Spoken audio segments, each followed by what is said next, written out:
अंकिता भंडारी, विपिन रावत, ये दो नाम आपको याद होंगे। दोनों आज इस दुनिया में नहीं हैं और क्यों नहीं हैं इसका कारण आप जानते हैं। दोनों युवा थे और अपने घर से दूर थे।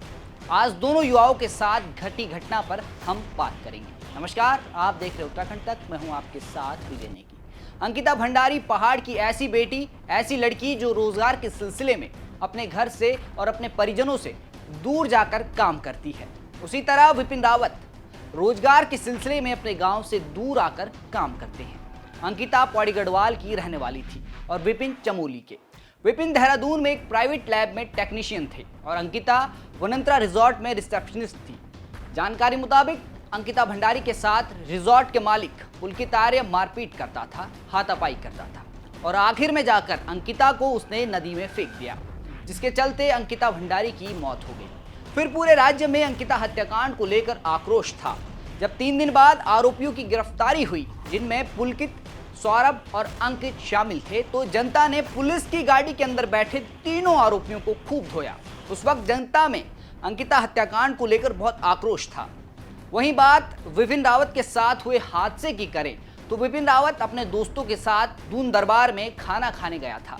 खाकर जैसे ही वो बाहर निकला तो सामने से आ रही कार में सवार एक महिला ने विपिन के दोस्तों पर अभद्र टिप्पणी कर दी, जिसे लेकर कार सवार महिला और विपिन की महिला दोस्त के बीच विवाद हो गया। जिसके बाद कार में सवार अन्य 3 लोगों ने विपिन की महिला मित्र पर हमला कर दिया। ये देख विपिन ने माफी मांगी, मामला शांत करना चाहा, लेकिन इतने में विनीत अरोड़ा ने कार से बेसबॉल बैट निकालकर विपिन के सिर और कमर पर हमला कर दिया, जिसके बाद विपिन जमीन पर बेहोश होकर गिर पड़े। करीब 10 दिन अस्पताल में जिंदगी की जंग विपिन लड़ता रहा और फिर उन्होंने महंत इंद्रेश हॉस्पिटल में दम तोड़ दिया, जिसके बाद पुलिस ने आरोपी विनीत और उनकी पत्नी को गिरफ्तार कर लिया। अब अंकिता हत्याकांड और विपिन के साथ हुई घटना में क्या क्या बातें कॉमन हैं, उन पर नजर डालते हैं। पहला, दोनों रोजगार के लिए घर से दूर थे।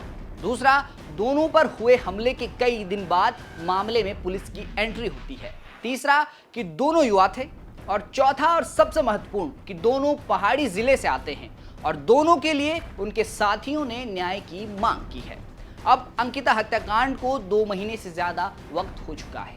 अंकिता हत्याकांड के आरोपियों का नार्को टेस्ट कराने की बात की जा रही है। वहीं मामले की सीबीआई जांच की मांग भी चल रही है, लेकिन अभी तक आरोपियों को ऐसी सजा तो नहीं मिली जिससे अंकिता के परिजन या अंकिता के लिए न्याय मांगने वाले संतुष्ट हो पाएं। अंकिता के परिजन बेटी को न्याय दिलाने के लिए हाई कोर्ट का दरवाजा खटखटा चुके हैं। वहीं विपिन रावत की बात करें तो विपिन रावत के परिजन भी अब विपिन के आरोपियों को फांसी देने की मांग कर रहे हैं। विपिन के परिजनों का कहना है कि पुलिस ने कार्रवाई की जरूर मामले में, लेकिन हल्की धाराओं में मुकदमा दर्ज किया और मामले को रफा दफा करने की कोशिश की। लेकिन जैसे ही विपिन रावत की मौत हुई तो पुलिस तुरंत एक्शन में आ गई। आरोपी को गिरफ्तार कर लिया गया। बता दें आपको कि विपिन रावत पर जिस बैट से आरोपी विनीत अरोड़ा ने हमला किया, वो बैट भी पुलिस ने जब्त कर लिया है। विनीत पर कार्रवाई हो रही है। अब जनता ये सवाल कर रही है कि एक तो रोजगार नहीं है, और अगर युवा रोजगार के लिए अपने घर से, अपने गांव से दूर जाता है तो वो सुरक्षित नहीं है। एक बात ध्यान देने वाली है, चाहे अंकिता भंडारी की बात हो या विपिन रावत की, ये दोनों घटनाएं उत्तराखंड में ही हुई हैं। जनता के सवालों का सिलसिला यहीं नहीं रुका। जब से अंकिता हत्याकांड का मामला सामने आया है, जनता लगातार सवाल उठा रही है कि आखिर क्यों पहाड़ का युवा अपने ही राज्य में सुरक्षित नहीं है। पुलिस और राज्य सरकार को लगातार विपक्षी दल सवाल दाग रहा है। दोनों घटनाएं ऐसी हुई जिससे राज्य के कई लोग आहत हुए और प्रदर्शन करने के लिए मजबूर हो गए। अभी भी प्रदर्शन हो रहे हैं, जनता चुप नहीं बैठी है। राज्य सरकार पर लगातार विपक्ष हमला कर रहा है।